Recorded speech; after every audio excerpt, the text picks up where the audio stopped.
प्यारे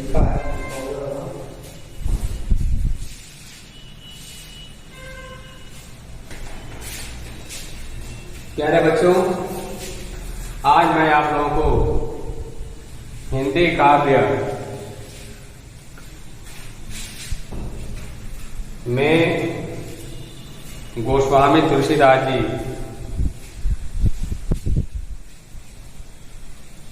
की जीवनी बताने जा रहा हूं। गोस्वामी तुलसीदास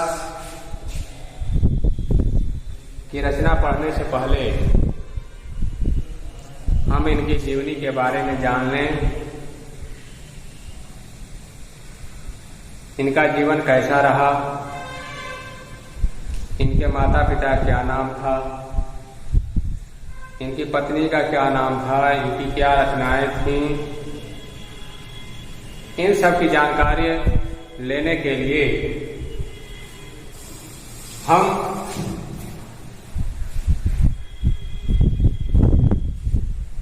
कवि की जीवनी पढ़ते हैं। आज मैं आप लोगों को तुलसीदास जी के जीवन के बारे में बताने जा रहा हूं, जिसको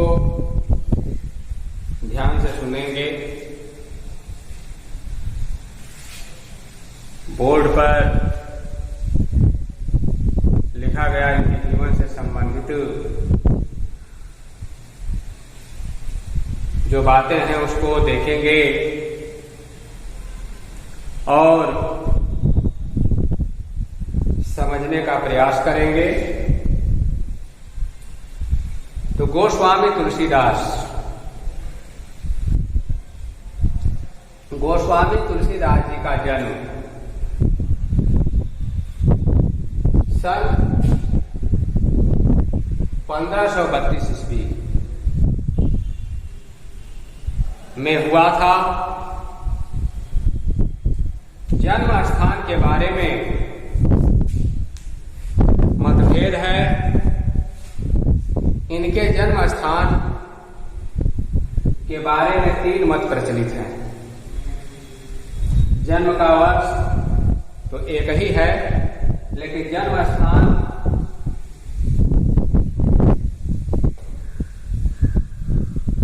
के लिए 3 मत प्रचलित हैं। कुछ विद्वान मानते हैं कि तुलसीदास जी का जन्म बादा जिले के राजापुर गांव में हुआ था, जो उत्तर प्रदेश में पड़ता है। तो कुछ विद्वान उत्तर प्रदेश राज्य के बादा जिले के राजापुर गांव को इनकी जन्मस्थली मानते हैं। कुछ विद्वान उत्तर प्रदेश के एटा जिले के सोरो नामक स्थान को इनकी जन्मस्थली मानते हैं। तो कुछ विद्वान गोंडा जिले का शुकर क्षेत्र को इनकी जन्मस्थली मानते हैं। लेकिन अधिकतर जो विद्वान हैं वे अधिकतर विद्वान बादा जिले के राजापुर गांव को ही मानते हैं। इसलिए इन तीनों जन्म स्थान के नामों में ये बादा जिले के राजापुर गांव प्रसिद्ध है, क्योंकि इसको मानने वालों की संख्या अधिक है। तो आप इन तीनों में से किसी भी एक को लिख देते हैं, तब भी आपका प्रश्न साफ हो जाएगा। तो ये जन्म स्थान आपके सामने 3 लिखा गया। पिता का नाम आत्माराम दुबे, इनके पिताजी का नाम आत्माराम दुबे था, और इनकी माता का नाम हुलसी था। पिताजी का नाम आत्माराम दुबे और माता का नाम हुलसी था। कहा जाता है कि बचपन में जब इन्होंने अपने माता हुलसी के गर्भ से जन्म लिया तो प्रमाण मिलता है कि जब छोटा बालक अपने मां के गर्भ से जन्म लेता है तो उसके मुख से कहां कहां की आवाज सुनाई देती है, लेकिन प्रमाण मिलता है कि तुलसीदास जी का जब जन्म हुआ तो इनके मुख से कहां कहां के जगह पर राम शब्द निकला, यानी राम शब्द का उच्चारण इनके जिह्वा से हुआ। तो कुछ लोगों ने बचपन में ही इनका नाम राम बोला या तुकाराम रख दिया। फिर कुछ लोग कहते हैं कि जब इनका जन्म हुआ तो इस बालक के मुख में 32 दांत मौजूद थे। जब 32 दांत मौजूद थे तो लोगों ने इनको राक्षस समझ लिया और राक्षस समझ करके इनको मारने की कोशिश की गई। लेकिन इनकी जो माता तुलसी थी उन्होंने अपने पुत्र को गोद में लेकर के घर को छोड़ दिया, क्योंकि एक मां का पुत्र के प्रति जो ममता होती है उस ममता के आगे वह मजबूर होकर के अपने पुत्र को लेकर के चले। इसीलिए कहीं कहीं प्रत्यक्ष रूप से मतलब प्रमाण या लिखा हुआ मिलता है, जब वह भटक रही थी तो यह मिलता है, गोद लिए तुलसी फिरे तुलसी सो सुत होय, यानी माता तुलसी को अपने गोद में लेकर के इधर उधर भटकने लगी। कहने के लिए इनका जन्म ब्राह्मण परिवार में तो हुआ, लेकिन ब्राह्मणों में जो एक कहा जाता है कि आडंबर या अंधविश्वास चरम सीमा पर होता है, उस अंधविश्वास की बलि तुलसीदास जी को चढ़ना पड़ गया। इधर उधर भटकते हुए पिता का तो साथ पहले ही छूट गया, माता जी का भी साथ छूट गया। उसके बाद इस बालक तुलसीदास जी का भरण पोषण गुरु नरहर दास के द्वारा हुआ। नरहर दास इनको अपने पास रखे, इनका भरण पोषण ही नहीं किए बल्कि इनको ज्ञान भी दिया, यानी शिक्षा दिए, वेद वेदांत की शिक्षा दिए। शिक्षा के रूप में इनके गुरु ने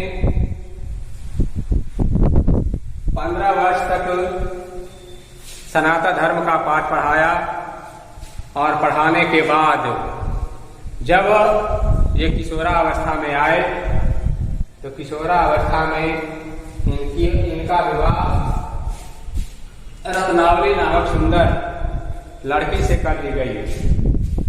रत्नावली जैसा नाम वैसे ही सुंदरता थी। रत्नावली से इनका विवाह हुआ। रत्नावली से विवाह होने के बाद यह प्रमाण मिलता है कि एक बार इनकी पत्नी अपने मायके चली गई। जब मायके चली गई तो तुलसीदास जी का मन नहीं रम रहा था, क्योंकि पत्नी की सुंदरता या पत्नी के व्यवहार से, पत्नी के आचरण से ये पत्नी भक्त हो गए थे। अब पत्नी भक्त हो जाने की वजह से जब रत्नावली अपने माता के यहाँ चली गई, यानी मायके चली जाती हैं, तो इनका मन नहीं रम रहा था।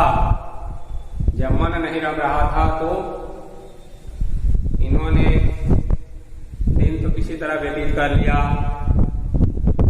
रात एक प्रहर बीता, दूसरा प्रहर बीता, लेकिन जब तीसरे प्रहर की जब बात आई तो उस समय 12 बज चुके थे। 12 बजे मध्य रात्रि को अब इनके ऊपर पत्नी भूत कर सकते हैं सवार हुआ। इन्होंने अपना घर छोड़ा और पत्नी से मिलने के लिए चल दिए।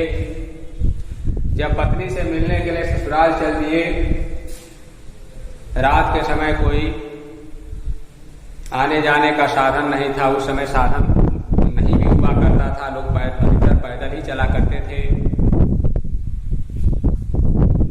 तो कहा जाता है कि जब ये पैदल चल रहे थे, जा रहे थे, रास्ते में एक नदी बह रही थी। उस नदी में नाव चलती थी। मध्य रात्रि को वहां नाव न तो नाव थी और ना ही नाव चलाने वाला कोई था। तो कहा जाता है कि ये पत्नी के प्रेम में इतने अंधे हो चुके थे कि उस नदी में एक लाश जो बहती हुई आ रही थी, उस लाश को ही इन्होंने नौका समझ लिया और नौका समझ करके उस लाश के सहारे नदी पार कर गए। नदी के किनारे जब पहुंचे थे तब उनको एहसास हुआ कि यह तो नाव नहीं बल्कि यह एक शव था, यानी सड़ा गला एक लाश थी। फिर वहां रुके नहीं, उसके बाद चल दिए। जैसे ही वह अपने ससुराल पहुंचे, इन्होंने भी सोचा कि अगर हम दरवाजे के रास्ते से चलते हैं तो कुत्ते भौंकने लगेंगे, लोग जग जाएंगे, अंदर हम जाएंगे, हो सकता है कि चोर समझ करके लोग मुझे पीटना शुरू कर दें। इस वजह से इनके ससुराल का जो घर था, चारों चारदीवारी थी चारों तरफ से, उस चारदीवारी को पीछे से वह लांघने गए। चारदीवारी बहुत ऊपर थी, लेकिन फिर भी इनके अंदर एक पत्नी के प्रति जो प्रेम था, उसकी वजह से उन्होंने चारदीवारी को लांघना ही बेहतर समझा। और उस चारदीवारी से एक सांप लटक रहा था, उस सर्प को इन्होंने रस्सी समझ लिया और रस्सी समझ करके उसको पकड़ करके छलांग लगा करके उस पार चले गए। कहा जाता है जब अपने घर गए, ससुराल जब पहुंचे, इनकी पत्नी सोई हुई थी, वहां जब पहुंचे तो अचानक उन्होंने अपने पति को देखा। पूछा, आप इतनी रात गए क्यों, कैसे यहाँ आ गए? जब इतनी बात इनकी पत्नी जब पूछती हैं कि आप बीती जो रास्ते में घटी हुई जो घटना होती है वो बताना शुरू कर देते हैं कि नदी में लाश बह रही थी, मैंने तुम्हारे प्रेम में अंधा होकर के उसको नाव समझ लिया और नदी पार कर गया।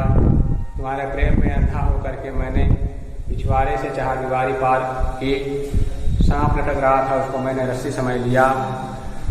इन्होंने सोचा कि जब इस तरह से मैं बखान करूंगा तो रत्नावली मेरी प्रशंसा करेगी, और जब रत्नावली प्रशंसा करेगी तो हमको भी सुन करके बहुत अच्छा लगेगा। क्योंकि एक स्त्री के लिए जब मैंने ऐसा किया है तो हो सकता है कि उसके अंदर भी यह भाव जागृत हो कि बहुत अच्छे हैं हमारे पति, हमारे प्रति उनका प्रेम बहुत अच्छा है। लेकिन वहां हो गया ठीक उल्टा, ठीक इसके विपरीत हो गया। और विपरीत क्या हुआ, अब यह जब बात रत्नावली अपने पति के मुंह से सुनती हैं तो उन्होंने वहीं पर धिक्कारना शुरू कर दिया। जब धिक्कारना शुरू कर दिया तो धिक्कारने का जो है कि एक वह रचना बना करके लिखे तो कह रहे क्या कि लाज न आवत आपको दौरे आयो साथ, लाज न आवत आपको दौरे आयो साथ, धिक धिक ऐसे प्रेम को कहाँ कहूं मैं नाथ, अस्थि चर्ममय देह मह, अस्थि चर्ममय देह मम, तामे ऐसी प्रीति होति जो कछु राम मह, होत न भव भेद। होती जो कहूँ, होती जो कहूँ राम महम, होत न तो भव भेद। उन्होंने जो धिकारा, हे पतिदेव लाज नहीं आवत आपको शर्म नहीं आ रही है, ऐसी बातें कहते हुए आपको शर्म नहीं आ रही है कि मैं आपके घर से अपने माँ के घर क्या आ गई, दौड़े आए साथ, उसी पल आप भी जो मेरे पीछे पीछे दौड़ करके चले आए। अस्थि चर्ममय देहमम तामे ऐसी प्रीति। अस्थि विशुता हड्डी, चर्ममय चमड़े से, यानी हड्डी और मांस से निर्मित इस चमड़े से या इस शरीर से जितना आप प्रेम करते हैं, उस प्रेम के बारे में हे मेरे नाथ, हे मेरे स्वामी, मैं किसके सामने कहूंगी? जिस किसी के सामने कहूंगी क्या लोग मेरी प्रशंसा नहीं करेंगे, हंसी उड़ाएंगे, हमारी जग हंसाई होगी, हमारी तो होगी ही, साथ ही साथ आपकी भी जग हंसाई होगी, जो मुझे अच्छा नहीं लगेगा। फिर कह रहे थे अस्थि चर्ममय देह मम तामे ऐसी प्रीति होती जो कहूँ राम मह। वही उन्होंने कहा कि यदि जितना प्रेम आप मेरे इस हड्डी और मांस से निर्मित शरीर से करते हैं, अगर उसका 1/4 भाग भी आप राम की भक्ति में लगाते, तो राम की भक्ति में लगाने के बाद हो सकता है कि आपको इस भव सागर से मुक्ति मिल जाती। जिस के लिए यह मनुष्य का शरीर मिला है, इस शरीर को छोड़ने के बाद जन्म और मरण से आपको मुक्ति मिल जाती। जन्म और मरण का जो सिलसिला सदियों से चला आ रहा है, उससे आप मुक्त हो जाते, आत्मा परमात्मा में विलीन हो जाती। जब इतनी बात रत्नावली के मुख से तुलसीदास जी सुनते हैं, तो उनके सिर पर जो पत्नी भूत सवार था, वह तुरंत क्या हो जाता है, समाप्त हो जाता है, तुरंत वह भूत उतर जाता है। और फिर बैरंग उल्टे पांव फिर उसी रात को वहां से चल देते हैं। और यह भी कहा जाता है कि अपनी पत्नी का भी परित्याग कर देते हैं, और परित्याग करने के बाद उनको राम नाम का एक मंत्र मिल जाता है, उसकी वो जाप करने लगते हैं। जाप करते हुए उनको जो है कि अध्यात्म की जानकारी हो जाती है। अध्यात्म की ही जानकारी नहीं होती, बल्कि सबसे बड़ा महाकाव्य और प्रसिद्ध महाकाव्य जो कह सकते हो, सबसे प्रसिद्ध महाकाव्य रामचरितमानस की रचना करते। रामचरितमानस की जब रचना किए, भक्ति, ये राम भक्त हो गए। राम की जब भक्ति किए, इनको ज्ञान मिला। ज्ञान मिलने के बाद वाल्मीकि जो रामायण, जो संपूर्ण रामायण संस्कृत में लिखा हुआ है, उसमें से इन्होंने राम के चरित्र को निकाला और रामचरितमानस की नामक जो महाकाव्य की रचना कर डाले, जो सबसे सुप्रसिद्ध महाकाव्य कहलाया।